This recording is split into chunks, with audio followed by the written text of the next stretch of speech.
नमस्कार मित्रों। आज हम एक बहुत ही इम्पोर्टेंट टॉपिक पर वीडियो लेकर आए हैं।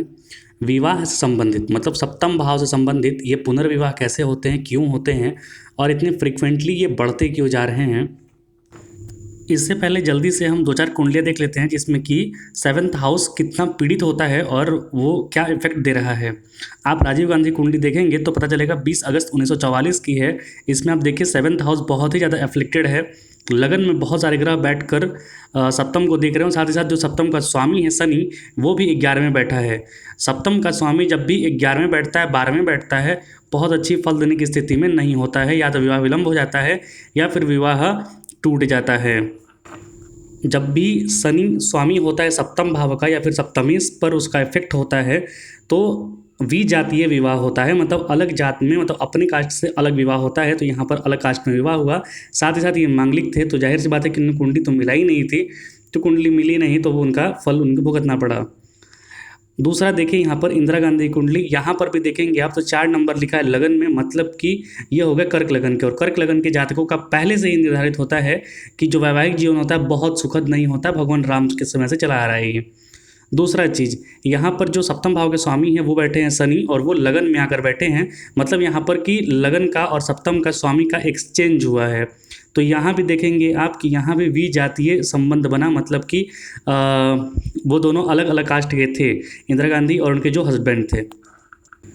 यहाँ पर सूर्य जो है पंचम में बैठकर पंचम को एफ्लिक्ट कर रहा है। साथ ही साथ जो वीनस है राहु, जो वीनस और राहु जो बैठे हैं छठे भाव में, वो भी बहुत अच्छा आंतरिक लगाव, आंतरिक संबंध नहीं दिखा रहे हैं।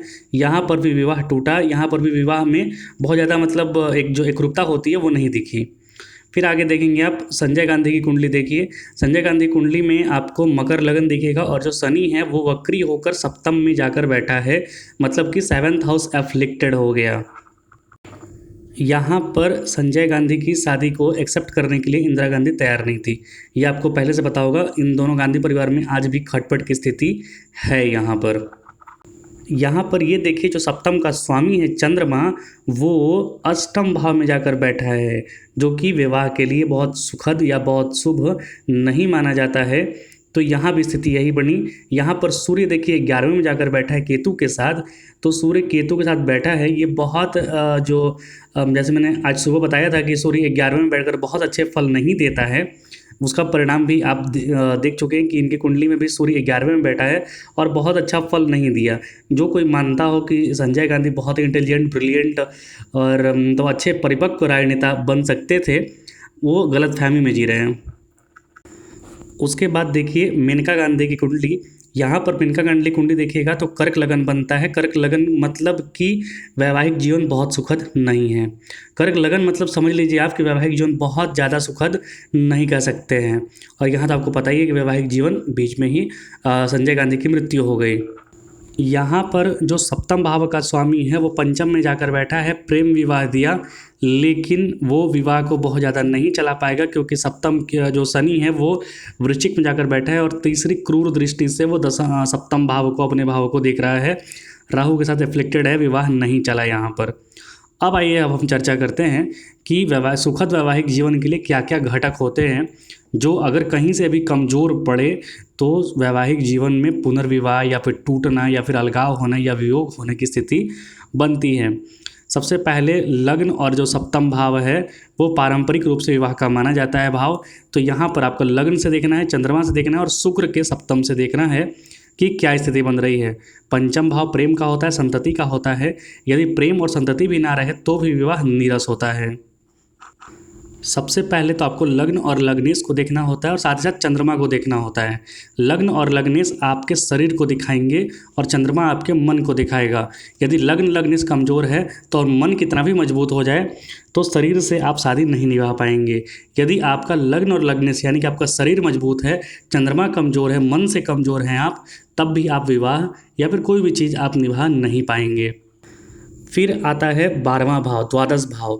12वां भाव बहुत ज़्यादा इंपॉर्टेंट होता है शादी विवाह के लिए क्योंकि ये शयन सुख होता है, बेड प्लेजर होता है, रति सुख होता है। यहाँ पर कहीं से भी पाप ग्रह बैठे, क्रूर ग्रह बैठे, 12वां घर कहीं से भी अफ्लिक्टेड हुआ तो बेड प्लेजर ही नहीं देगा। बाहर से आपको दिखेगा कि ये बड़े धनवान पति पत्नी हैं, इन दोनों में काफ़ी अच्छा चलता होगा, लेकिन इनका बेड प्लेजर नगण्य रहता है। तो बेड प्लेजर नगण्य रहेगा तो वो भी विवाह टूटने का सबसे बड़ा कारण होता है। फिर आप देखेंगे कि चतुर्थ भाव जो होता है आपकी अपनी खुशियों का भाव होता है, आपकी मनोभाव के शांति का भाव होता है। चतुर्थ भाव ऐसा भाव होता है कि आदमी कहीं भी बाहर परेशान होकर, हैरान होकर, कमा कर, जो भी करके वापस अपने घर आता है तो शांत रहने की कोशिश करता है। लेकिन चतुर्थ भाव यदि परेशान है, यदि अफ्लिक्टेड है, यदि क्रूर ग्रह बैठे हैं, तो फिर घर में शांति नहीं होगी, तो व्यक्ति घर आना ही पसंद नहीं करेगा। चतुर्थ भाव का मजबूत होना आवश्यक है। फिर द्वितीय भाव, ये तो बहुत ज़्यादा एफ्लिक्टेड नहीं होता है क्योंकि ये कुटुंब भाव है। तो पहले के ज़माने में होता था ये ज़्यादा, क्योंकि आजकल तो होता क्या है कि माइनर, जिसे बोलते हैं अंग्रेजी में माइनर नहीं, मतलब कि माइक्रो फैमिली, मतलब बहुत छोटा फैमिली हो जाता है। तो ये लोग तो अपने पति पत्नी को लेकर चले जाते हैं और बाहर रह लेते हैं, तो इसका बहुत ज़्यादा इफेक्ट आज के ज़माने में नहीं है। फिर भी वैसे घर में है जो कि एक कंबाइंड फैमिली के रूप में रहते हैं। चंद्रमा आपका यहाँ पर बुद्धि का कारक है, चंद्रमा आपका मन का कारक है। फिर शुक्र आप देखेंगे, शुक्र बहुत ही ज़्यादा आवश्यक होता है किसी भी विवाह के लिए, क्योंकि सप्तम भाव को रिप्रेजेंट करता है, विवाह को रिप्रेजेंट करता है, शुक्राणुओं का कारक होता है। मंगल जो होता है पुरुषत्व होता है, मतलब कि आप अपनी पत्नी से किस तरीके से व्यवहार करेंगे, पत्नी आपसे कैसा व्यवहार करेगी, ये मंगल पे डिपेंड करता है। मंगल अगर कहीं से भी खराब हुआ तो वाणी खराब होगी, अभद्र वाणी होगी, साथ ही साथ आप हिंसक हो सकते हैं। इसीलिए जब भी कुछ दोष होता है जिसे मंगल दोष कहते हैं, उसे मिलाना चाहिए। फिर होता है तुला और वृश्चिक राशियाँ। तुला और वृश्चिक राशियाँ ऐसी राशियाँ होती कालपुरुष की जिसका वैवाहिक जीवन बहुत सुखद यहाँ पर भी नहीं होता है। बाहर से देखने पर तो बहुत सुखद होता है, लेकिन अंदर खाने जाएंगे आप तो वहाँ पर बहुत ज़्यादा सुखद नहीं मिलेगा। अब कारक ग्रह जानते हैं हम। कारक ग्रह में क्या क्या होते हैं? सबसे पहला तो शुक्र, विवाह और शुक्राणुओं का कारक होता है। स्त्री की कुंडली में मंगल भी देखा जाना चाहिए, क्योंकि मंगल जो पीरियड्स होते हैं, जो ब्लड का कारक होता है वो मंगल होता है, साथ साथ चंद्रमा होता है, क्योंकि तरलता देता है चंद्रमा, तो वो भी देता है। तो अगर कहीं से भी मंगल कमज़ोर पड़ जाए या फिर मंगल बहुत ज़्यादा स्ट्रांग हो जाए तो बहुत ज़्यादा सेक्सुअल डिज़ायर्स होता है, वो भी अलगाव का कारण बनता है। या फिर सामने वाला पार्टनर अगर आपका कहीं से कमज़ोर पड़ रहा है बेड प्लेजर में, तो वहाँ भी लोग बाहर जाने लगते हैं। ये भी ज़रूर देखा जाना चाहिए। इसीलिए कहा जाता है कि शुक्र और मंगल का युति कहीं पर भी हो जाए तो बहुत ज़्यादा सेक्सुअल डिज़ायर्स होते हैं वहाँ पर, तो वो थोड़ी परेशानी का कारक बनता है। साथ ही साथ बृहस्पति को पति का कारक माना जाता है, तो बृहस्पति मजबूत होना बहुत आवश्यक है। अब वैवाहिक कलह का कारण क्या बनता है, आइए समझिए। सबसे पहला बात कि जो सप्तम है और पंचम, वो दोनों का बहुत ज़्यादा कॉम्बिनेशन नहीं होना चाहिए। सप्तम और पंचम का कॉम्बिनेशन होगा तो प्रेम की बहुत ज़्यादा डिमांड होगी, बहुत ज़्यादा इच्छाएं होंगी, और वो हमेशा फुलफ़िल करना मतलब बस की बात नहीं होती है। यदि सप्तम भाव आपका सूर्य, राहु, मंगल वगैरह से पीड़ित है तो जो पत्नी होगी वो दंभी होगी, झगड़ालू होगी, इस तरीके का व्यवहार होता है यहाँ पर। लग्नेश और सप्तमेश एक दूसरे से 6, 8, 12 में नहीं होने चाहिए, वो भी थोड़ा परेशानी देता है, विवाह की जीवन की अनुरूपता को तोड़ता है। जो लग्न होता है जातक को सप्तमेश के साथ जीवन साथी दिखाता है, तो एक दूसरे के साथ वो अच्छे कॉम्बिनेशन में होनी चाहिए। अब जैसे देखिए कर्क वालों का खराब कैसे होता है कॉम्बिनेशन, यहाँ समझिए। कर्क वालों का कॉम्बिनेशन ये है कि 4 नंबर जो लग्न है वो आपका चंद्रमा है, और जो उसके जस्ट सामने 7 नंबर है वो है शनि। तो चंद्रमा और शनि जब भी मिलते हैं विष योग बनता है, वैराग्य बनता है, योगी का बनता है, तो वहाँ पर वैवाहिक जीवन बहुत सुखद नहीं हो पाता है। तो लग्न का और सप्तम का एक रूपता होना बहुत आवश्यक है। उसी तरीके से आप देखेंगे कि जो सप्तम का स्वामी है, सप्तमेश है, वो नीच नहीं होना चाहिए, अष्ट नहीं होना चाहिए, 6, 8, 12 में नहीं होना चाहिए। अस्त कब होता है? जब चंद्रमा के सूर्य के नज़दीक होता है, और नीच मैंने आपको बता ही दिया कब होते हैं। चंद्रमा से यदि सूर्य सामने हो, मतलब कि चंद्र लगन से सूर्य सप्तम में हो, तो भी वैवाहिक जीवन में खटपट के योग बनते हैं, क्योंकि सूर्य जहाँ बैठते हैं वहाँ जलाते हैं। अब आप शुक्र की स्थिति देखेंगे, मतलब शुक्र कैसे खराब फल देते हैं। पहला, शुक्र को पाप कर्तरी में नहीं होना चाहिए। पाप कर्तरी कैसे होता है? शुक्र जहाँ बैठते हैं उसके एक घर आगे और एक घर पीछे अगर क्रूर ग्रह बैठे हैं तो वो पाप कर्तरी में हो जाएंगे, शुक्र फल नहीं दे पाएंगे, वहाँ पर वियोग हो जाएगा या फिर मृत्यु हो जाता है। शुक्र 4, 8, 12 में बहुत शुभ परिणाम नहीं देते हैं, या फिर शुक्र से चौथे, 8वें और 12वें में क्रूर ग्रह नहीं होने चाहिए। एक सुखद वैवाहिक जीवन के लिए शुक्र का पीड़ित होना बहुत ही श्राप की तरह होता है। ठीक उस तरह देखेंगे आप कि मेष, मिथुन, कर्क और वृश्चिक में शुक्र जो हैं बहुत ज़्यादा सेक्सुअल डिमांड देते हैं, जो कि परेशानी का कारण बनता है, क्योंकि यहाँ पर मंगल से शुक्र का संबंध बन रहा है। मंगल है तेज, मंगल है पौरुषता, मंगल है आपके अंदर की इच्छा को जगाने वाला जो साहस होता है वो, और शुक्र है कामुकता। अगर दोनों का कहीं से कॉम्बिनेशन बन रहा है तो अत्यधिक सेक्सुअल डिज़ायर्स, अत्यधिक जो बेड प्लेजर होता है उसके तरीके भी इनके अजीबोगरीब होते हैं। तो जो मैंने बताया उसके हिसाब से आप देखेंगे तो पंचम भाव पीड़ित, चतुर्थ भाव पीड़ित अगर कहीं से भी हुआ, और सप्तम भाव तो होना ही होना है, वो कहीं से भी पीड़ित हुआ तो वहाँ पर प्रॉब्लम्स क्रिएट होते हैं, क्योंकि पंचम प्रेम है, चतुर्थ घर का सुख शांति है, और सप्तम आपका पार्टनर है। ये कहीं से भी पीड़ित हुए तो उसके आपको उपाय करने चाहिए। लेकिन आज के ज़माने में पहले वाले उपाय बहुत ज़्यादा कारगर नहीं होते हैं, क्योंकि आज जो पहले विवाह होता था उसमें अलगाव की कोई बात ही नहीं होती थी। ये तलाक शब्द जो है ये हमारी संस्कृति का शब्द नहीं है, तलाक उर्दू वर्ड है। हमारे में आप विच्छेद का संबंध पढ़ेंगे, संबंध विच्छेद, तो उसका नहीं मिलता है एग्जैक्ट वर्ड। जो डाइवर्स होता है उसका एग्जैक्ट वर्ड हिंदी में नहीं मिलता है, क्योंकि दो कुलों का संबंध होता था ये, इसमें अलगाव की कोई बात होती ही नहीं थी।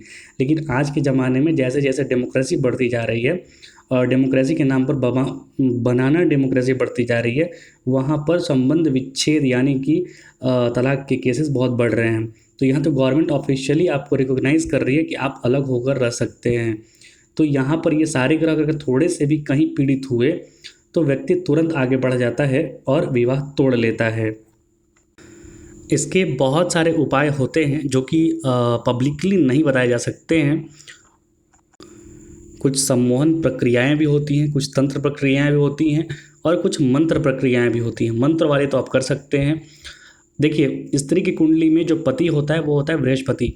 तो स्त्री को जब भी एक अच्छा दाम्पत्य जीवन चाहिए होता है तो उससे बृहस्पति की जो व्रत होती है वो करनी चाहिए।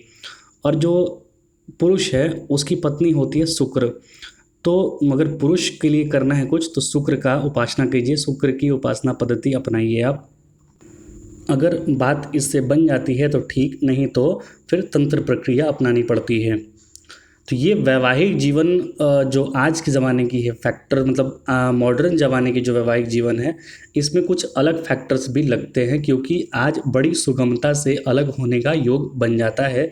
कोई भी कहीं भी थोड़ी भी बैलेंसिंग अप्रोच अपनाने को तैयार नहीं होता है। सबको अपने मन की करनी होती है, अपने मन के हिसाब से वो बढ़ना चाहते हैं।